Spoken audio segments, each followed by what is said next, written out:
안녕하세요. 이정원에서 진행하는 송아의 쏙 점입니다. 지난 시간에 공부한 중수 감계 상계에서는 험난한 세상을 헤쳐나갈 구호 인군과 육사 신하의 만남으로 방안을 세울 수 있음을 말하고 있습니다. 그래서 육사요에서는 조촐하고 소박한 패백으로 정성스러운 예를 다해야 함을 준주괴의로 말하고 있습니다. 구오요에서는 비상시국에 처한 인구는 자신의 주장만으로는 해결할 수 없는 것입니다. 물이 넘치지 말고 오래 흐르려면 두 물이 합쳐져야 하고 그러려면 낮게 흘러가야 합니다. 그래서 구오요에서는 낮게 흐르는 물의 겸손으로 감불령을 말하고 있습니다. 인군의 중으로서 행하는 겸손으로 육사 신하와 마음을 합할 수 있는 것입니다. 상육효는 물은 흘러야 하는데 상육실도로 물이 길을 잃어버렸으니 깊은 웅덩이에 빠져서 움직이지 못하는 상태입니다. 적어도 3년이 지나야 물이 속성인 흐르는 도를 찾게 되는 것입니다. 그래서 흉하다고 말하고 있습니다. 모든 만물은 수가 있어야 생명을 이룰 수 있으며 이 물을 쓰려면 불이 있어야 생명력이 생겨나 쓸 수 있습니다. 마치 겨울이 꽁꽁 얼어붙은 땅 속에 봄의 따뜻한 입김이 들어가야 모든 생명체에 활기가 생기는 것과 같습니다. 사람은 수분 70% 이상이 몸을 이루고 있으니 감계를 육신으로 말합니다. 또한 리께를 상징하는 체온이 36.5도로 유지되어야 건강한 상태로 말합니다. 수분이 부족하거나 저체온증에 빠지면 생명이 위태로울 수 있습니다. 이처럼 물과 불은 만물의 생명과 순환을 주관하는 것입니다. 그리고 유한한 생명체의 몸을 감게 해서 생명력을 이끌어가는 정신을 리께로 말할 수 있습니다. 만물은 건곤계에서 시작되고 둔계에서 태어나며 대각계에서 마칩니다. 그런 의미로 보면 감계와 리께는 상경의 모든 자연현상과 이치, 즉 천도를 하경으로 이어주는 위치에 있습니다. 유교에서 유자처럼 그 나라의 정신이나 그 가문의 정신은 다시 이어서 계승 발전시키는 것입니다. 감계 상육효에서처럼 육신은 비록 계용 휴묵하여 치유총극하였지만 그 정신만은 거듭 전해져서 하경으로 이어감을 중화리께로 말합니다. 이번 시간에는 30번 중화리께에 대해서 설명해 드리겠습니다. 복희씨의 30번 중화리께 괴상을 보고 문왕께서 리는 이정하니 형하니 육비누하면 길하리라 하셨습니다.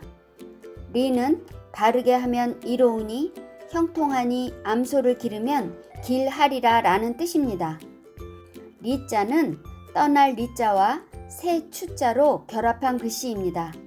리자에는 빠지면 반드시 걸리는 바가 있으니 걸리는 의미와 새가 날개짓하며 하늘을 날 때마다 자신의 공간을 벗어나 날아가는 것처럼 떠나고 흩어지는 뜻이 있습니다. 또한 자기 몸을 버리고 다른 것에 붙어서 불 피우는 의미도 있습니다. 리는 오행으로는 화를 가리키며 물상으로는 불입니다. 자연에서 불을 구할 수 있는 것은 나무끼리 비벼서 불을 내거나 돌끼리 부딪혀서 불을 일으킬 수 있습니다.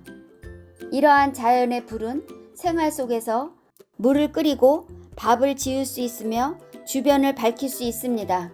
그러므로 화는 사람에게서 정신, 문화, 문명으로 말합니다.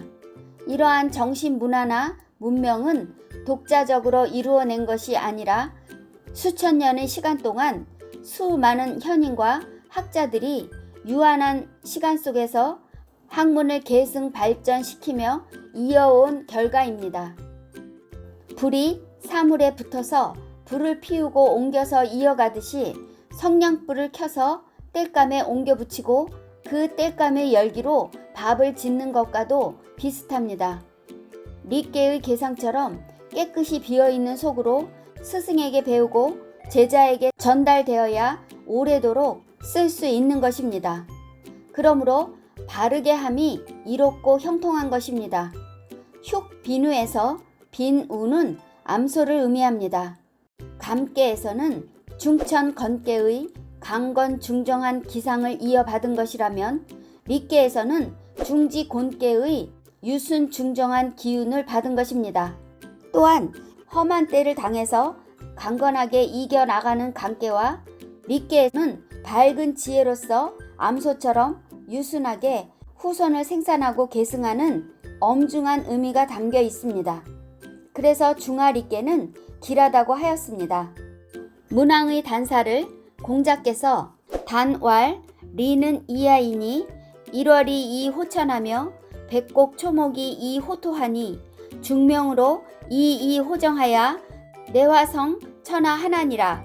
유이 이호중 정고로 형하니 시이 흉 비누 기랴이라 하셨습니다.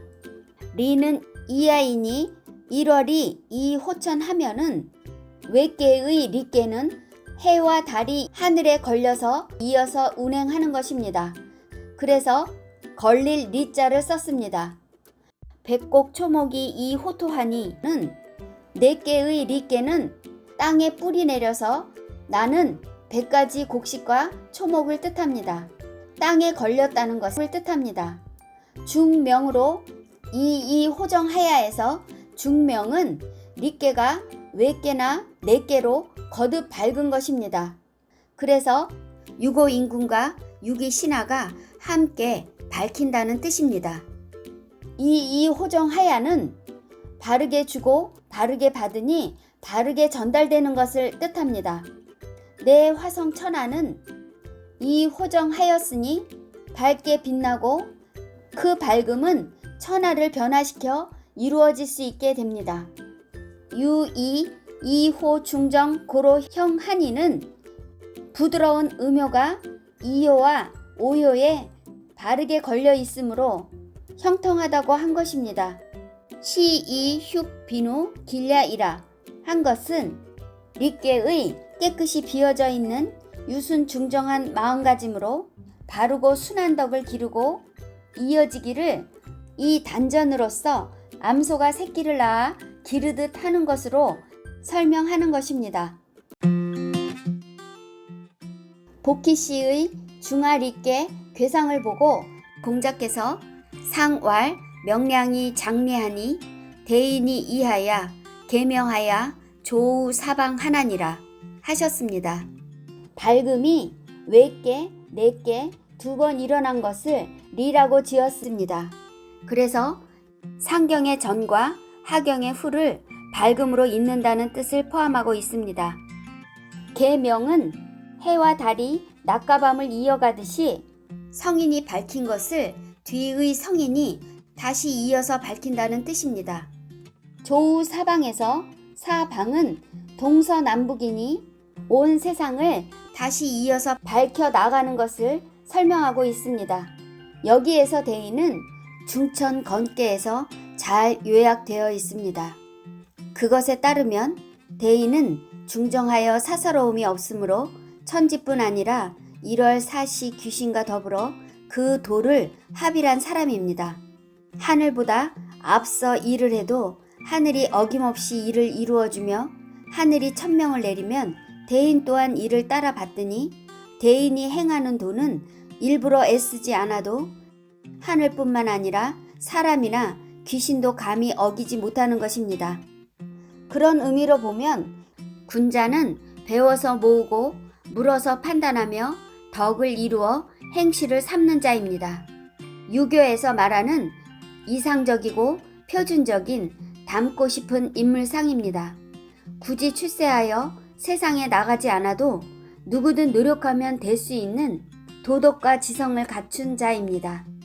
그래서 천도를 깨우친 대인이 상경에서 하경으로 이끄는 막중한 과업을 수행하는 것입니다. 그러므로 주역 64개 대상전 중에서 오직 리께만이 대인을 말하고 있습니다. 여러분, 송하의 속점은 여기까지입니다.